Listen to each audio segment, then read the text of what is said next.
Now, second topic, लिपि। भाषा के लिखित रूप में जिन ध्वनि चिन्हों का प्रयोग किया जाता है उन्हें लिपि कहते हैं।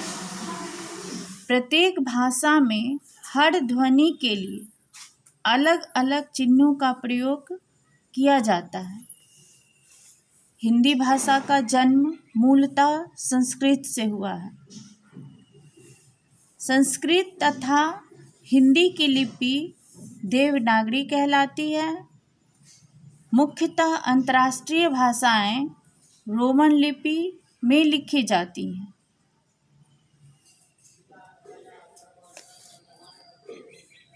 हमारे देश में फारसी उर्दू भाषा की लिपि है तथा पंजाबी भाषा की लिपि गुरुमुखी कहलाती है। पूर्ण बात यह है कि फारसी भाषा दाएं से बाएं की ओर लिखी जाती है, लेकिन मूलतः अत्यधिक भाषा जो है हम बाएं से दाएं की ओर लिखते हैं। अब आइए चिल्ड्रन, हम जाने कि बोली क्या है और बोली और भाषा में अंतर क्या है। भाषा के अंतर्गत ही बोली आती है। यह भाषा का क्षेत्रीय स्तर कहलाता है। भाषा और बोली में अंतर के स्पष्ट को हम कह सकते हैं कि भाषा का क्षेत्र विस्तृत होता है, लेकिन बोली का क्षेत्र सीमित होता है। ऐसा माना जाता है कि बोली हर 10 कोस के बाद बदल जाती है। बच्चों ध्यान देंगे, फिर से मैं कह रही हूँ कि जिन शब्दों को हाईलाइटेड किया है उन शब्दों को विशेष रूप से आप ध्यान देंगे। वंस अगेन आई रिपीट, भाषा के अंतर्गत ही बोली आती है। यह भाषा का क्षेत्रीय स्तर कहलाता है। भाषा और बोली में अंतर के स्पष्ट को हम कह सकते हैं कि भाषा का क्षेत्र विस्तृत होता है, लेकिन बोली का क्षेत्र सीमित होता है। ऐसा माना जाता है कि बोली हर 10 कोस के बाद बदल जाती है। बोली का साहित्य लिखित न होकर मौखिक रूप होता है। हम जो लोक कथाएं और लोकगीत सुनते हैं वो बोली के द्वारा ही सुने और गाए जाते हैं।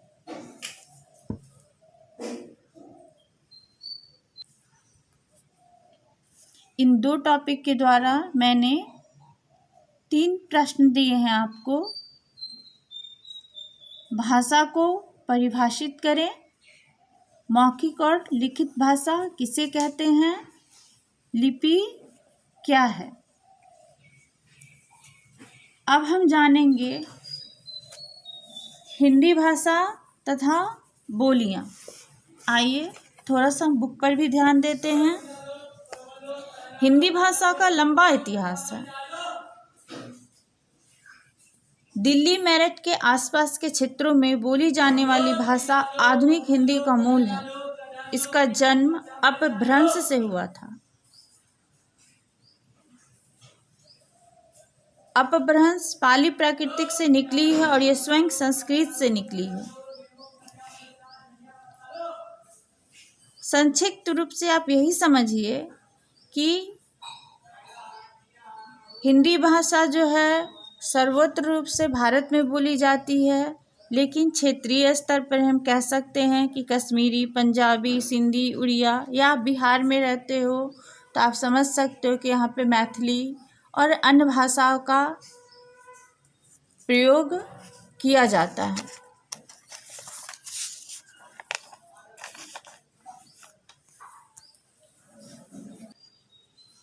हिंदी पूरे देश की संपर्क की भाषा है। यह 14 सितंबर 1949 को संविधान के 343वें अनुच्छेद के अंतर्गत राजभाषा का इसे दर्जा दिया गया। हिंदी शब्द का प्रयोग ब्रजभाषा, अवधी, मैथिली, राजस्थानी तथा खड़ी बोली के लिए किया जाता है।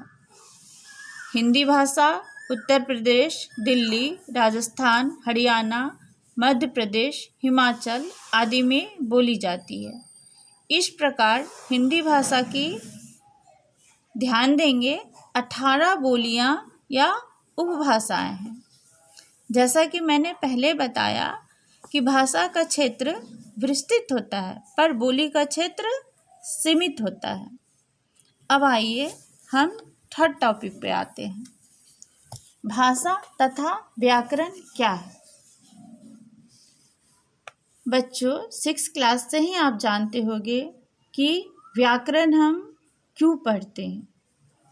ओरली मैं बताना चाहूँगी कि व्याकरण जो है भाषा का अंग होता है और यह अपने विचारों को शुद्ध बोलना या लिखने का नियम बतलाता है।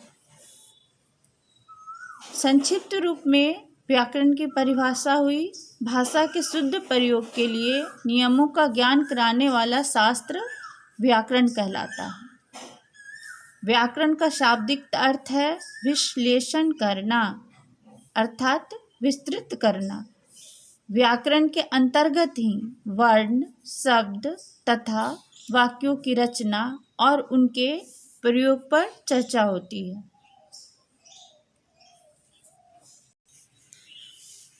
व्याकरण का शाब्दिक अर्थ है विश्लेषण अर्थात विस्तृत। व्याकरण में वर्ण, शब्द तथा वाक्यों की रचना और उनके प्रयोग पर चर्चा होती है। फिर से ध्यान देंगे कि व्याकरण भाषा का अंग होता है और यह हमें भाषा को शुद्ध लिखना, बोलना सिखलाता है। व्याकरण में वर्ण, शब्द तथा वाक्यों की रचना और उनके प्रयोग पर चर्चा होती है।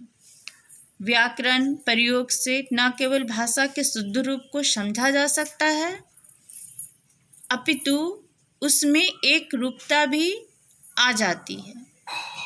किसी एक भाषा में बोले जाने वाले प्रत्येक शब्द का कहीं भी वही मानक रूप अर्थ समझा जाएगा।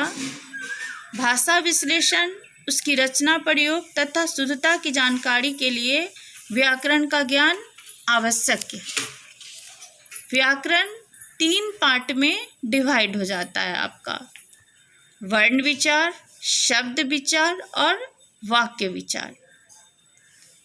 सेकंड लेसन में हम जानेंगे वर्ण, शब्द और वाक्य के विषय में। अब आइए अपने बुक में आपका कुछ ऐसी बातें दी गई है जो आपको मुख्यतः जानकारी होना आवश्यक है। भाषा क्या है ये तो आपने समझ लिया, भाषा के भेद क्या है ये भी मैंने आपको समझा दिया।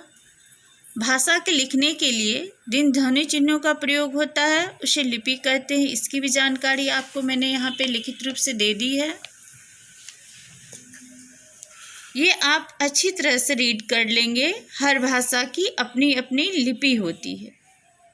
चूँकि हम भारतीय हैं इसलिए मुख्यतः इन भाषाओं का जानना आपके लिए अति आवश्यक है।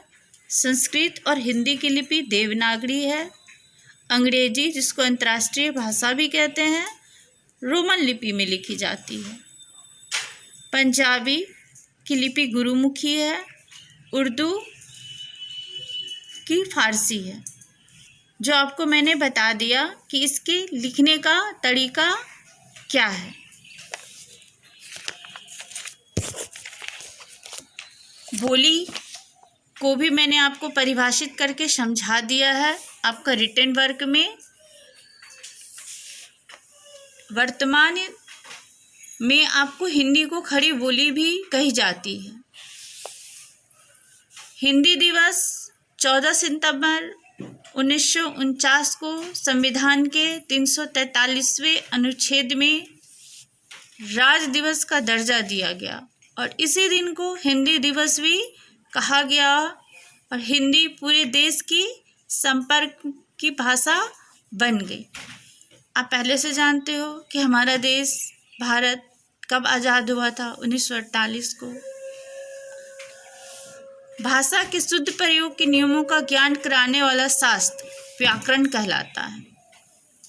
और आपको मैंने संक्षिप्त रूप में बता दिया है कि व्याकरण भाषा को एक रूपता, शुद्धता तथा सुदृढ़ता प्रदान करता है। इसीलिए भाषा और व्याकरण का एक गहरा संबंध है।